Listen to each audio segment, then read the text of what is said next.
Hello বন্ধুরা, আমি একটা আজকে পনিরের রেসিপি দেখাবো, শাহি পনির। এখানে পনিরটা ভেজে নিয়েছি, তারপরে ক্যাপসিকামটাও ভেজে রেখেছিলাম। এখানে মশলা আদা জিরে বাটা আছে, আর এখানে আছে পোস্ত বাটা। প্রথমে পনিরটাকে ভেজে তুলে রাখলাম, তারপরে গোটা গরম মশলা তেজপাতা ফোড়ন দিয়ে নিলাম। ফোড়ন দেওয়ার পরে আমি এবার এখানে যেটা আদা জিরে আর কাঁচা লঙ্কা বাটা সেটা দিয়ে দিলাম। তারপরে ভালো করে মশলাটাকে আমি এখানে কষিয়ে নিচ্ছি। ভালো করে কষিয়ে নিতে হবে মশলাটাকে। এখানে এটা শাহি পনির ঠিক না, মানে আমি নিজে মন থেকে বানিয়েছি পনিরের রেসিপিটা। তো এখানে আমি যে পোস্ত মশলা বাটার জলটা দিয়ে দিলাম। এরপরে আমি এখানে পোস্ত বাটাটাও দিয়ে দেবো। পোস্ত বেটে রেখেছিলাম, হলুদ দিয়ে দিলাম, একটু সামান্য কাশ্মীরি লঙ্কার গুঁড়ো দিয়ে দিলাম কালার হওয়ার জন্য। তারপরে আমি এখানে এটাকে ভালো করে নাড়াচাড়া দিয়ে কষিয়ে নেবো। নুনও দিয়ে নিলাম, নুন দিয়ে ভালো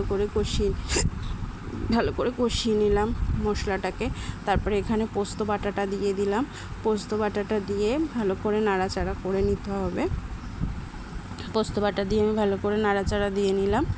এটাকে মশলাটা ভালো করে কষিয়ে তারপরে এর মধ্যে একটু অল্প করে জল অ্যাড করব। অল্প করে জল অ্যাড করে কষিয়ে নেবো, যাতে মশলাটা পুড়ে না যায়, লেগে না যায় কড়াইতে। এই যে আমি ভালো করে মশলাটা ওখানে কষিয়ে নিচ্ছি। হালকা আর একটু কাশ্মীরি লঙ্কার গুঁড়ো দিলাম, কারণ কালারটা একদমই সাদাটে টাইপের হয়েছিল। সো আমি আর একটু কাশ্মীরি লঙ্কার গুঁড়ো দিয়ে আর একটু ভালো করে নাড়াচাড়া দিয়ে নিচ্ছি। মশলাটা ভালো করে কষতে হবে, মশলার কাঁচা গন্ধটা যতক্ষণ না চলে যাচ্ছে। দেখুন উপরে হালকা হালকা তেল ভেসে আসবে। তো আমি সামান্য একটুখানি আবার নুন দিয়ে কষিয়ে নিলাম, কারণ নুনটা মনে হচ্ছে অল্প দেওয়া হয়েছিল। তো আবার একটু নুন দিয়ে আমি এটাকে ভালো করে নাড়াচাড়া করে নিলাম। তো হালকা হালকা তেল মতো ভেসে উঠলে তখনই বুঝবেন মশলাটা রেডি হয়ে গেছে। সো আমি আবার একটু সামান্য জল দিয়েও কষিয়ে নেব। জল দিয়ে কষিয়ে নিয়েছি। এবার পনির আর ক্যাপসিকাম যেটা আমি ভেজে রেখেছিলাম ওটা এর সাথে মিশিয়ে নিচ্ছি।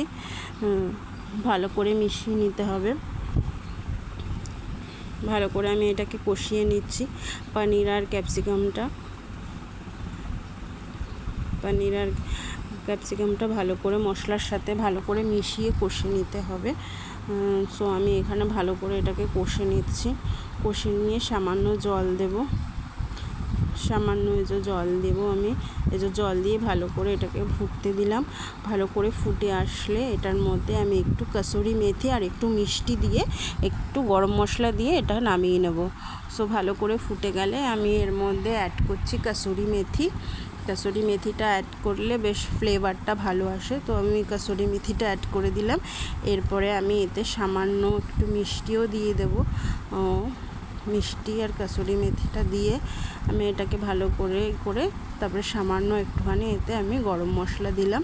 এই যে আমি এতে গরম মশলাটা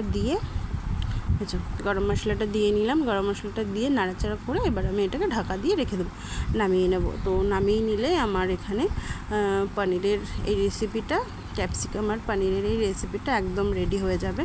সো এই যে আমি নামিয়ে নিয়েছি, বাটিতে ঢেলে নিয়েছি। সো কেমন লাগছে বলুন প্লিজ। ভিডিওটা ভালো লাগলে সাবস্ক্রাইব করে দেবেন, লাইক কমেন্ট করে দেবেন।